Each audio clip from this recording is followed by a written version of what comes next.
വീണ്ടും വാർത്തകളിൽ നിറയുകയാണ് നമ്മുടെ കേന്ദ്ര സഹമന്ത്രി സുരേഷ് ഗോപി സാർ. ആശാ വർക്കർമാർക്ക് പിന്തുണ പ്രഖ്യാപിച്ചെത്തിയതിന് പിന്നാലെ ഇപ്പോൾ വീണ്ടും ചർച്ചയായി മാറിയിരിക്കുന്നത് അദ്ദേഹത്തിന്റെ കുടിയേറ്റ തൊഴിലാളി വിരുദ്ധ പരാമർശങ്ങളാണ്. ഇതര സംസ്ഥാന തൊഴിലാളികളെ ആട്ടി ഓടിക്കണമെന്നും തൊഴിലുറപ്പ് തൊഴിലാളികളുടെ വേതനം കുറക്കുന്നതിനെ കുറിച്ചും പരാമർശിക്കുന്ന ഒരു വീഡിയോയാണ് നിലവിൽ വൈറലായി പ്രചരിക്കുന്നത്. ആദ്യം ബംഗാളികളെ അടിച്ചോടിക്കണമെന്നും പിന്നെന്തിനാണ് ഇവിടുത്തെ ആളുകൾ പട്ടിണിയാണെന്ന് പറയുന്നതെന്നും ചോദിച്ച സുരേഷ് ഗോപി തന്റെ പറമ്പ് വൃത്തിയാക്കാൻ 1300 രൂപയോളമാണ് ഇവർ വാങ്ങിയതെന്നും ആ വീഡിയോയിൽ പറയുന്നുണ്ട്. അവർ കൊണ്ടുവന്ന കൈക്കോട്ടിനും കൊട്ടയ്ക്കും 100 രൂപ വാടകയും വാങ്ങിയെന്നും അതിനാൽ താൻ ട്രാക്ടർ അടക്കം തന്റെ പറമ്പിൽ വാങ്ങിച്ചിട്ടുണ്ടെന്നും സുരേഷ് ഗോപി പറയുന്നുണ്ട്. അതേസമയം ബംഗാളികളെയും തൊഴിലുറപ്പ് തൊഴിലാളികളെയും താരതമ്യം ചെയ്തും സുരേഷ് ഗോപി സംസാരിക്കുന്നുണ്ട്. വളരെ കൃത്യസമയത്ത് വന്ന് നിശ്ചിത സമയത്ത് മാത്രമേ ഭക്ഷണം പോലും കഴിക്കുമെന്നും 5 മണിയായാൽ മാത്രമേ ജോലി കഴിഞ്ഞ് ബംഗാളികൾ പോകുമെന്നും സുരേഷ് ഗോപി പറയുന്നുണ്ട്. എന്നാൽ നേരെ മറിച്ച് കേരളത്തിലെ തൊഴിലുറപ്പ് തൊഴിലാളികൾ തന്റെ അടുത്ത് വന്ന് കെഞ്ചുമെന്നും മക്കൾ സ്കൂളിൽ പോയി തിരിച്ചു വന്നാൽ ഒറ്റയ്ക്കാവുമെന്നും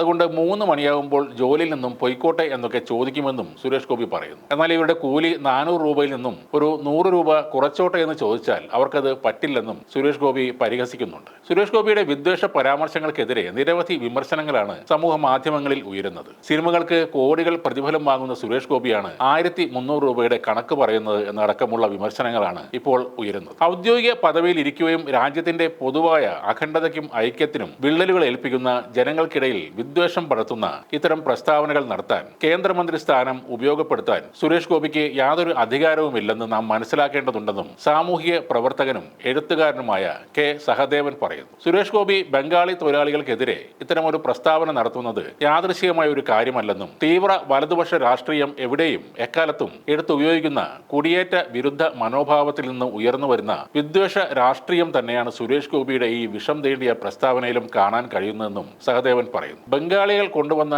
കൈക്കോട്ടിനും കൊട്ടയ്ക്കും 100 രൂപ വാടക വാങ്ങിയതിന് ട്രാക്ടർ അടക്കം തന്റെ സ്ഥലത്ത് വാങ്ങിയിട്ട് എല്ലാവർക്കും മാതൃക ആയിരിക്കുകയാണ് നമ്മുടെ സഹമന്ത്രി സുരേഷ് ഗോപി. അദ്ദേഹത്തിന്റെ കിരീടത്തിൽ മറ്റൊരു പൊൻതൂവൽ കൂടെ.